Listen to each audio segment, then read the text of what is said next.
Hello students, welcome back. So हमने अपना नया बुक स्टार्ट किया इंडियन इकनॉमी का, और उसमें हमने first chapter Indian economy on the eve of independence में देखा कि किस तरीके से ब्रिटिश रूलर आए और किस तरीके से हमारी एग्रीकल्चर सेक्टर पे उनकी पॉलिसीज़ का इफ़ेक्ट पड़ा। अब इस लेक्चर में हम बात करेंगे इंडस्ट्रियल सेक्टर और फॉरेन ट्रेड की। तो चलिए स्टार्ट करते हैं इंडस्ट्रियल सेक्टर।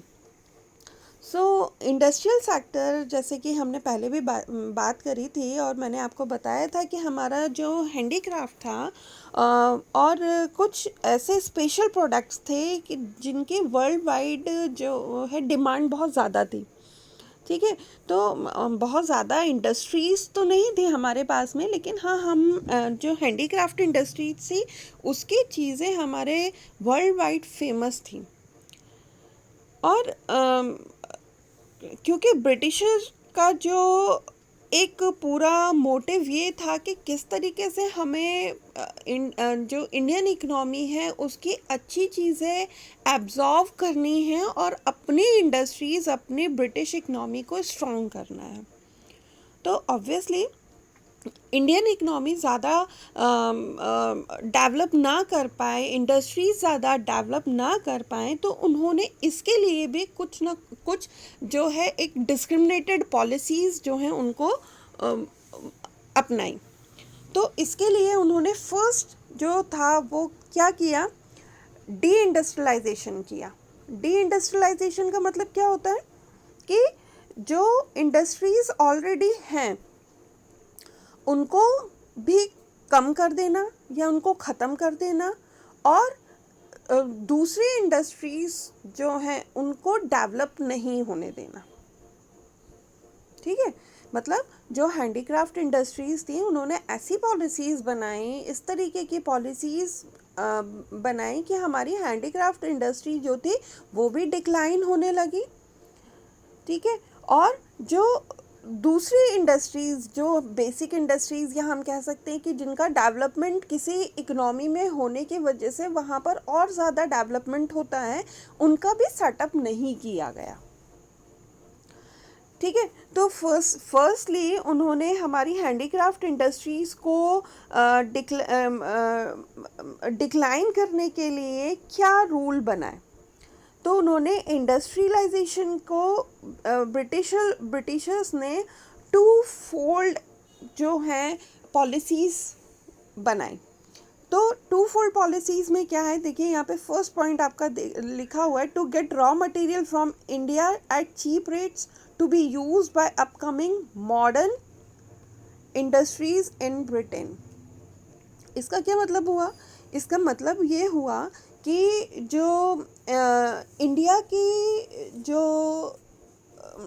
से वो रॉ मटेरियल जो है वो सस्ते दामों में, चीप रेट्स में यहाँ से वो ब्रिटेन ले जाते थे, ताकि ब्रिटेन में जो अपकमिंग इंडस्ट्रीज़ थी वो उन रॉ मटेरियल को वहाँ पर फिनिश प्रोडक्ट में कन्वर्ट कर सकें। ठीक है, क्योंकि रॉ मटेरियल हमेशा सस्ता आता है, इज इट? तो रॉ मटेरियल वो यहाँ से लेकर जाते थे और अपनी इंडस्ट्रीज़ में उसको मैन्युफैक्चर्ड करते थे। ठीक है, now the next point is to sell finish product of British industries in Indian market at higher prices. अब जो फिनिश प्रोडक्ट थे जो उनकी इंडस्ट्रीज़ में बन रहे हैं, बनते थे, वो वापस से इंडिया में लेकर आते थे और उनको ज़्यादा कीमत पे इंडियन मार्केट में ही बेचते थे। ठीक है, तो इससे क्या हुआ, एक तो दोनों तरह से ब्रिटिशर्स को ही एडवांटेज था। कैसे? एक तो जो रॉ मटेरियल है वो सस्ते में मिल रहा है, और जो फिनिश प्रोडक्ट है उसको वो वापस से यहाँ पर ला रहे हैं और महंगे दामों में बेच रहे हैं, हायर प्राइस पे बेच रहे हैं, है ना। जैसे कि एग्जांपल शायद मैंने आप लोगों को पहले भी बताया हो, फिर से बताती हूँ कि यहाँ से रॉ मटेरियल के तौर पर जो लकड़ियाँ हैं वो काट के लेकर गए 500 टन के हिसाब से, और वहाँ पर जो भी इंडस्ट्री है वहाँ पर बेड बना दिए, 10 बेड्स बन गए उन वुड के, और वो बेड यहाँ पर लाके उन्होंने 5000 रुपीज़ पर बेड के हिसाब से सेल कर दिया। तो कितना अमाउंट हो गया? 50,000 का अमाउंट हो गया। तो हमने तो वो 1 टन के हमें 500 रुपये मिल रहे हैं, और उनको उसी लकड़ी के जब उनने बेड बना के वापस यहाँ पर भेजे सेल करने के लिए, तो वो यहाँ से 50,000 रुपये लेकर चले गए।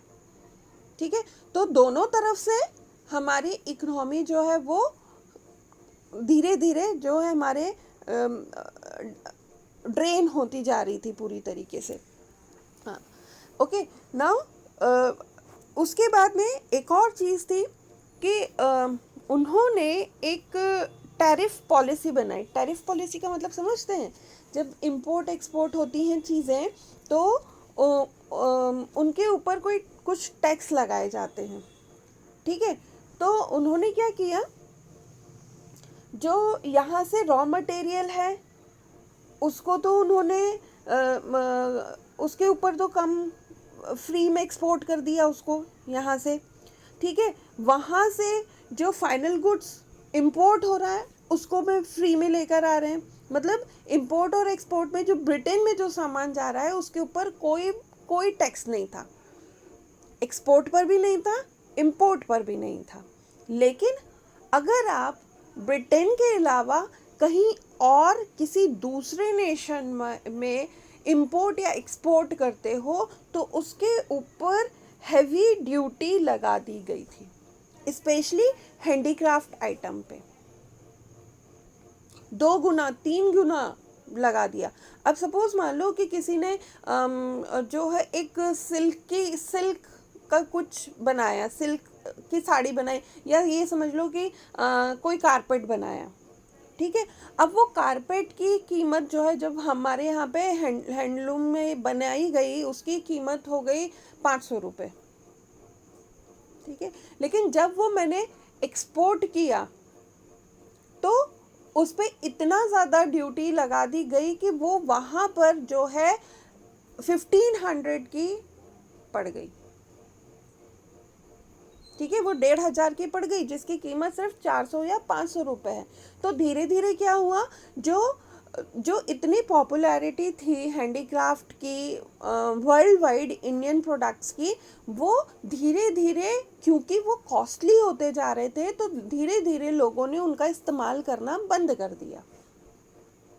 अब जब आपको ऑर्डर्स ही नहीं मिलेंगे, जब आप बना ही नहीं पाओगे, जब उसकी कॉस्ट बहुत ज़्यादा हो जाएगी, जो आम जनता जो नॉर्मल लोग हैं वो उसको ख़रीद ही नहीं पाएंगे, तो धीरे धीरे करके डिमांड कम होती जाएगी मार्केट में। और जब डिमांड कम होगी तो आप क्या प्रोड्यूस करोगे? ठीक है, तो सिर्फ जो लिमिटेड लोग थे जिनके पास बहुत जो हाई इनकम रखते थे, सिर्फ वही लोगों के पास में जो हैंडलूम या हैंडीक्राफ्ट था वो इंडिया जो है उसको वो परचेज करते थे। तो 2 तरीके से तो उन लोगों ने वो कर दिया, ब्रिटिशर्स ने जो है इसको एक पूरी प्री प्लान तरीके से हमारी जो हैंडीक्राफ्ट इंडस्ट्रीज थी उसको खोखला कर दिया, उसको कमज़ोर कर दिया। ठीक है, अब दूसरा क्या हुआ कि उसका जब हमारी हैंडीक्राफ्ट इंडस्ट्री डिक्लाइन हो गई तो उसका एडवर्स इफेक्ट क्या पड़ा कि हमारे यहाँ पर जो लोग इस इंडस्ट्रीज में एम्प्लॉयड थे, ठीक है, अब वो क्या हो गए, अनएम्प्लॉयड हो गए। अब जब काम नहीं है तो वो कहाँ शिफ्ट हो जाएंगे? अगेन वो लोग क्या हुए, हमारी एग्रीकल्चर उसमें शिफ्ट हो गए। कहीं ना कहीं से तो इंसान काम करेगा ना, कमाएगा ना, खाने के लिए तो चाहिए। तो उन लोगों ने क्या किया, वो जब हैंडीक्राफ्ट इंडस्ट्रीज़ में काम नहीं मिल रहा था, काम नहीं हो पा रहा था, तो लोग वापस से क्या हो गए, एग्रीकल्चर सेक्टर में जो है वो शिफ्ट होने लगे, और इसका बर्डन जो है वो बहुत ज़्यादा हमारे विलेज पर या एग्रीकल्चर पर पड़ने लगा। ठीक है, जितने लोगों की ज़रूरत नहीं होती थी उससे कहीं ज़्यादा लोग जो हैं एग्रीकल्चर में जो है वर्क करते थे। ठीक है, और दूसरी चीज़ कि हमारा जो फिनिश गुड है वो भी उसके साथ में भी कंपटीशन होने लगा, क्योंकि वो ब्रिटिश जो एम्पायर है, ब्रिटिश से जो इंडस्ट्रीज मशीन गुड्स यहाँ पर आने लगे, और हैंडलूम्स या हैंडीक्राफ्ट जो है वो बहुत कॉस्टली होने लगे, तो लोगों को वो मशीन गुड्स का क्या है, वो सस्ते में उनको मिलने लगे, क्योंकि वो फ्री ऑफ कॉस्ट था, इंपोर्ट फ्री ऑफ कॉस्ट था। तो जो चीज़ यहाँ से मैं 500 जो 500 की भेज रहा हूँ, वहाँ से वो बनकर भी उतने की ही आ रही है, तो यहाँ पर तो चीप हो गया ना। ठीक है, उस पर कोई टैक्स नहीं लग रहा, तो लोग आसानी से उसको खरीदने लगे, जबकि हैंडीक्राफ्ट में उन लोगों ने टैक्स इम्पोज कर दिए थे। ठीक है, अब एक और चीज़ ये थी कि भाई जो इंसान हाथ से काम करता है उसको वो कंप्लीट करने में टाइम लगता है, बनाने में टाइम लगता है, वहीं मशीन जो है विद इन आवर्स बहुत सारी यूनिट्स प्रोड्यूस कर देती है। ठीक है, तो यहाँ पर कंपटीशन हो गया, किस तरीके से, हैंडलूम वाली चीज़ों में, हैंडीक्राफ्ट में जो हाथ से बनाई जा रही हैं उन चीज़ों में, और मशीन गुड्स में। मशीन गुड्स सस्ती हो गई, हाथ से बनी हुई चीज़ों में टाइम भी लगता है, मेहनत भी लगती है, इसलिए लोगों की डिमांड धीरे धीरे कम होने लगी। और ये भी कह सकते थे कि जो मशीनरी गुड्स हैं वो थोड़े फैशनेबल भी होते थे, तो इसलिए लोग उनको, आपने देखा होगा उस टाइम पर जो हमारा जो कल्चर था, जिस तरीके से हमारे यहाँ पर कल्चरल वाली जो चीज़ें थी वो धीरे धीरे ख़त्म होने लगी थी। ठीक है, तो बहुत ज़्यादा लोग जो है वो वेस्टर्न कल्चर के ऊपर फोकस करने लगे थे, तो उसका एक रीज़न ये भी था। ठीक है, अब और क्या, एक और पॉइंट है, that is the lack of capital goods industries. So capital goods industries का क्या मतलब है, ऐसी चीज़ें जो ऐसी इंडस्ट्रीज जो दूसरी इंडस्ट्रीज को सेटअप करने के लिए हेल्प करती हैं।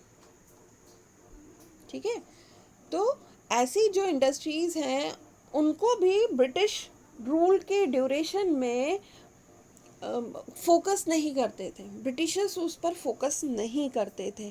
क्यों? क्योंकि कहीं ना कहीं उनको ये था कि अगर हमने इस तरीके की इंडस्ट्रीज़ का सेटअप यहाँ पर होने दिया तो बहुत मुश्किल होगा कि हम इन लोगों के ऊपर कंट्रोल कर सकें। अगर इंडस्ट्रीज आ जाएंगी तो फिर बाहर से जो उनकी इंडस्ट्रीज को जो बूस्ट मिल रहा है, यहाँ पर लाके सामान बेचने का, यहीं से रॉ मटेरियल ले जाने का, तो वो सारी चीज़ें क्या हो जाएंगी, ख़त्म हो जाएंगी। एक तो रॉ मटेरियल नहीं मिलेगा, क्योंकि हमारा रॉ मटेरियल, हमारे देश का रॉ मटेरियल है, तो हम अपनी इंडस्ट्रीज़ में लगाएंगे, हम बाहर क्यों भेजेंगे।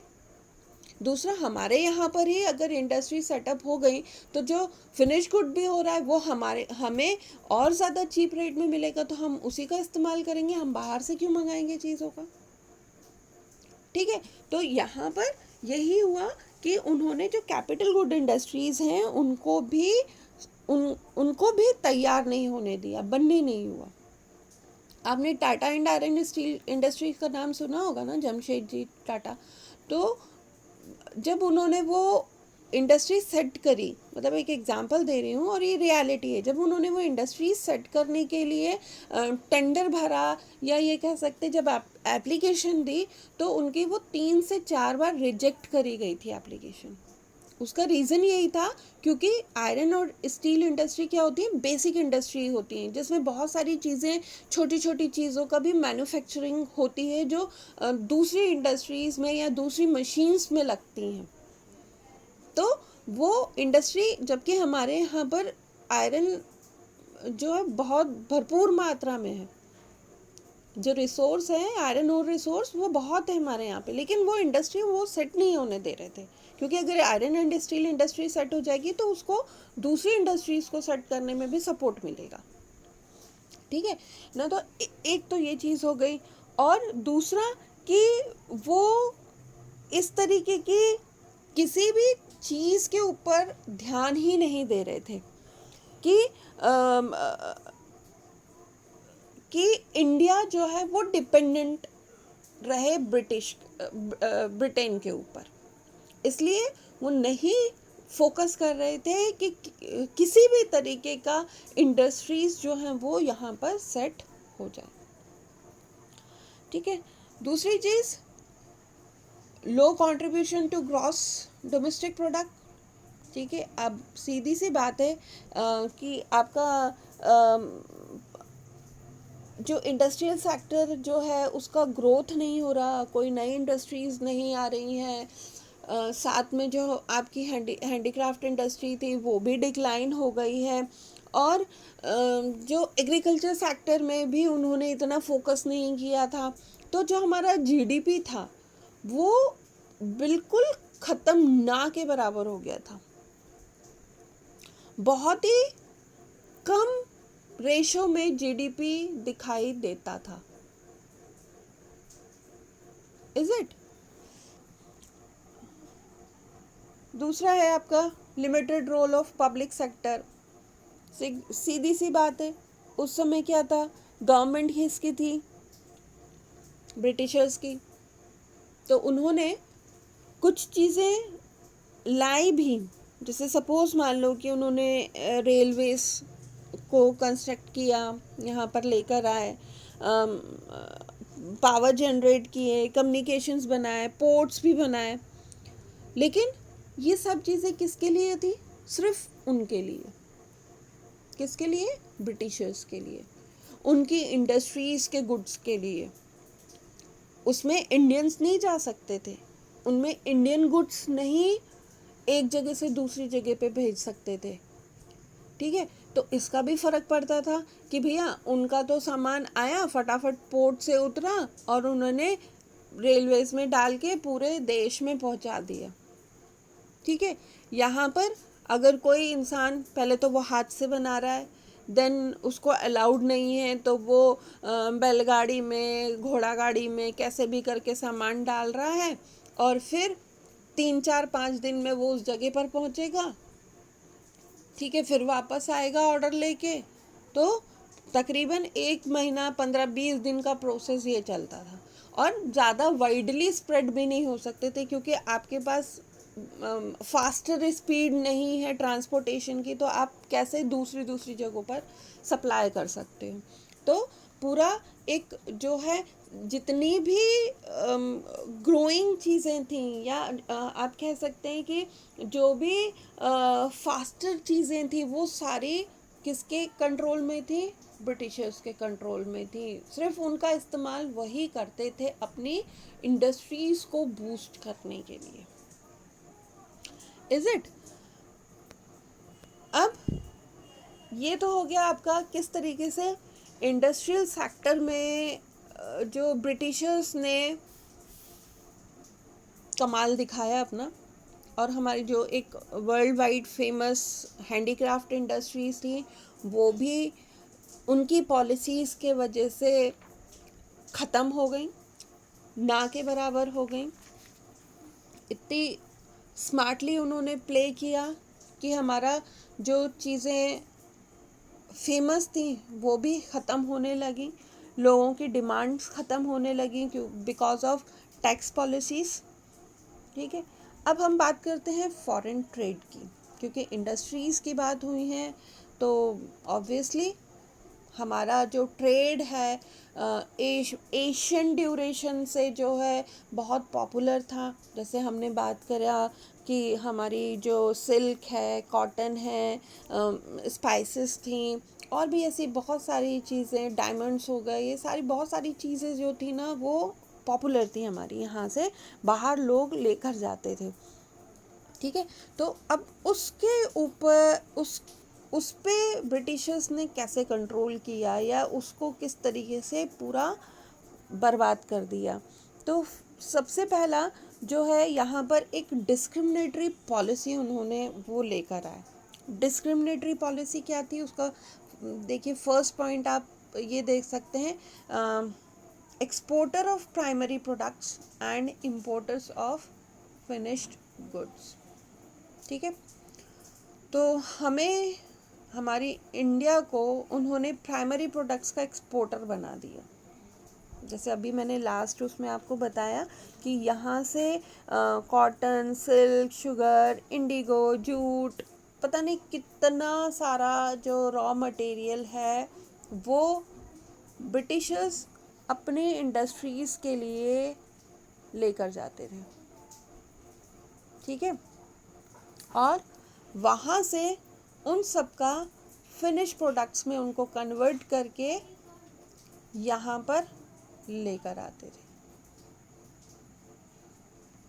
ठीक है, then monopoly control of British rule.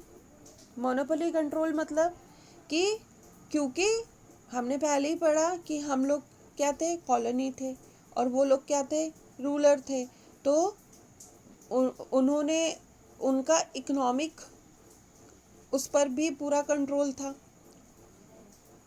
जो भी पॉलिसीज़ इकनॉमी से रिलेटेड पॉलिसीज़ होंगी वो वही डिसाइड करेंगे।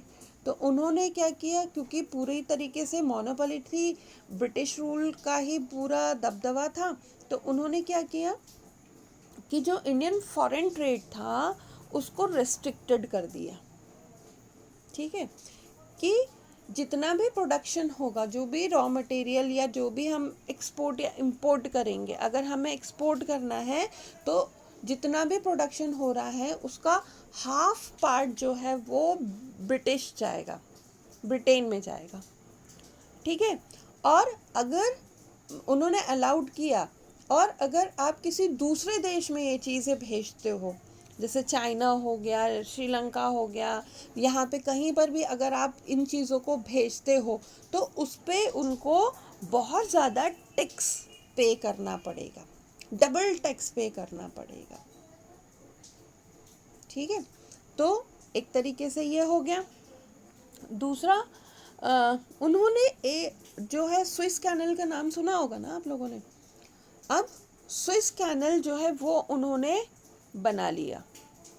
पहले जो शिप्स जो हैं वो पूरा राउंड मारते हुए लंबे रूट से जाती थी, अब ये स्विस कैनल के से इन लोगों का ये शॉर्टकट बन गया। जो चीज़ें 15 दिन में पहुंचती थी वो अब डायरेक्टली 6 दिन में पहुंच जाएंगी। एक एग्जांपल दे रही हूँ। तो ये भी एक जो है ये डायरेक्ट रूट बन गया था ब्रिटेन के लिए।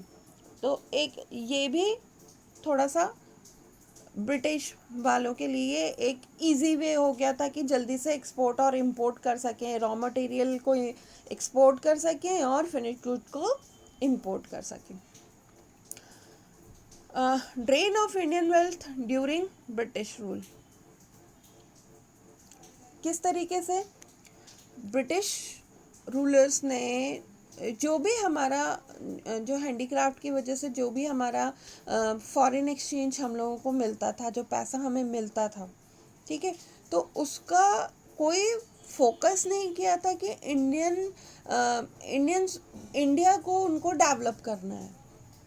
ठीक है, तो जो भी मनी आता था वो क्या करते थे, वो ऐसी चीज़ों पे उनका एक्सपेंडिचर करते थे जिनका डेवलपमेंट से कोई लेना देना ही नहीं था, इंडियन डेवलपमेंट से कोई लेना देना ही नहीं था। ठीक है, कैसे, जैसे कि वॉर हुआ तो वॉर में जितना भी एक्सपेंडिचर आएगा वो कहाँ से जाएगा, इंडिया की तरफ से जाएगा। ठीक है, जितने भी सपोज मान लो जो बड़े बड़े ऑफिसेस जो इनको बनाने, गवर्नमेंट ऑफिसेस बनाने, तो वो किसके उससे खर्चे से बनेंगे? इंडिया के खर्चे से बनेंगे। तो इस तरीके से क्या हुआ, हमारा कोई डेवलपमेंट तो नहीं हो रहा था। ठीक है, आज हमारी गवर्नमेंट हमसे टैक्स लेती है, जो हमारा सरप्लस होता है, जो इनकम हमारी जो सरप्लस इनकम होती है उसको क्या करती है, हमारे नेशन को डेवलप करने के लिए लगाती है। ब्रिज बनवाती है, डैम बनवाती है, हॉस्पिटल्स कंस्ट्रक्ट करती है, रोड्स बनवाती है, लाइट्स लगवाती है, रेलवे ट्रैक्स डलवाती है, यही सब करती है ना हमारी गवर्नमेंट।